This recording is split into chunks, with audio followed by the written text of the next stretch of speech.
Brought to you by TechnoSpark 20 series smartphones.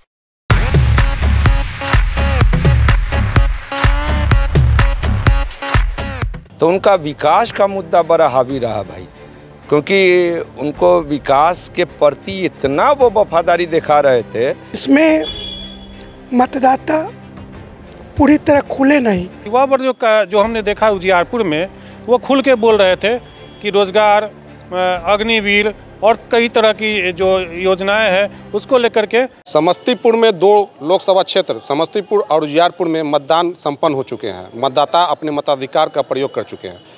हमारे साथ कुछ वरिष्ठ पत्रकार हैं जो दिन भर चुनाव की गतिविधियों पर नज़र रखे, क्षेत्र में भ्रमण भी किए। आइए जानते हैं इनसे कि क्या ये जो समीकरण है दोनों लोकसभा क्षेत्र में क्या दिखाई दिया इनको।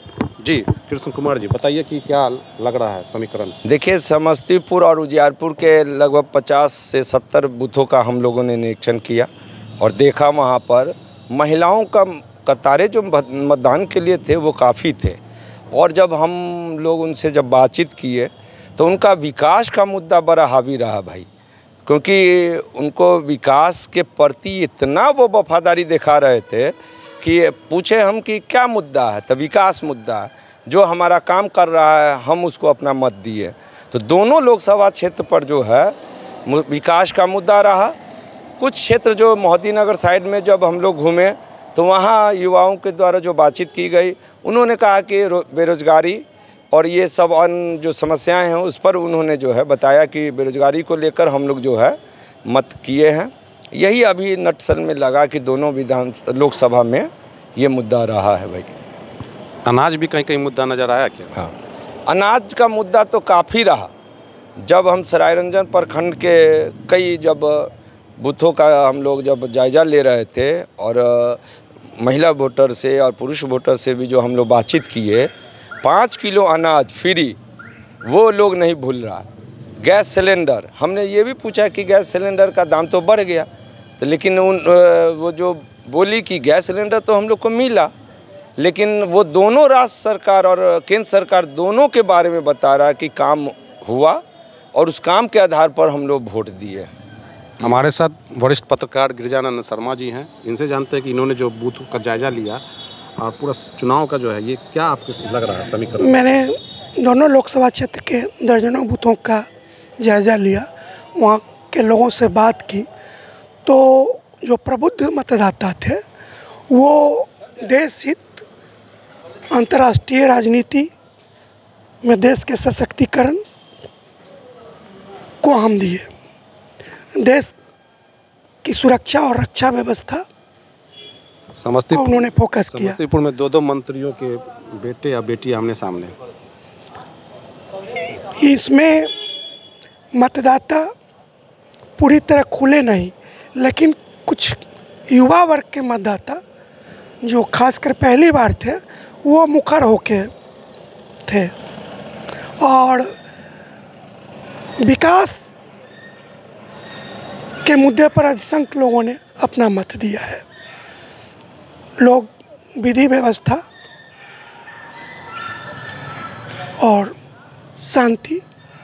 उजियारपुर में क्या लग रहा है? नित्यानंद केंद्रीय गृह राज्य मंत्री, आलोक मेहता, दोनों में वहाँ कांटे की टक्कर है जी। वोटिंग दोनों ओर बटा है, मार्जिन का अंतर बहुत नहीं रह सकता है। यादव बहु क्षेत्र है, उसी पर डिपेंड करता है कि कौन जीतेगा कौन हारेगा। यादव बहुल है, लेकिन यादवों में भी वोट बटा है, यूनिफाइड नहीं रहा किसी और, वोट स्कैटर्ड हुआ है यादवों का भी। चलिए, हमारे साथ वरिष्ठ पत्रकार रमेश शंकर जी हैं। इनसे जानते हैं कि दोनों लोकसभा क्षेत्र का आपने भ्रमण किया है, क्या बातें उभर कर सामने आई है? देखिए, समस्तीपुर और उजियारपुर दोनों जगह चुनाव थे, लेकिन वोटर इस बार इतना कॉन्शियस था कि कुछ मीडिया हाउस को वो और कुछ बता रहे थे तो कुछ दूसरे मीडिया हाउस को कुछ और बता रहे थे। इससे लगता है कि वो भी ये देख रहे थे कि किस मीडिया हाउस से कौन से पत्रकार क्या पूछ रहे हैं। तो काफ़ी हम संजीदगी के साथ देख रहे थे कि वोटर इस बार काफ़ी कॉन्शियस हुई है। महिलाएं भी खुलना नहीं चाह रही थी। हाँ, जब उसको कुरेदा जा रहा था तो वो अवश्य कह रही थी कि हमको जो विकास किया है उसको हम वोट दे रहे हैं। लेकिन जब पूछा जा रहा है किसने भी विकास किया, उम्मीद किया है, तो वहाँ पर जाके वो चुप हो जा रही थी। लेकिन युवा वर्ग जो हमने देखा उजियारपुर में, वो खुल के बोल रहे थे कि रोज़गार, अग्निवीर और कई तरह की जो योजनाएं हैं उसको लेकर के युवा वर्ग जो है सो बोल रहे थे। लेकिन समस्तीपुर में जो 2 बजे के बाद जो हमने देखा कि स्थितियां खुलने लगी थी, चाहे इसकी वजह चाहे जो भी हो, लेकिन समस्तीपुर में लोग बोलने लगे थे।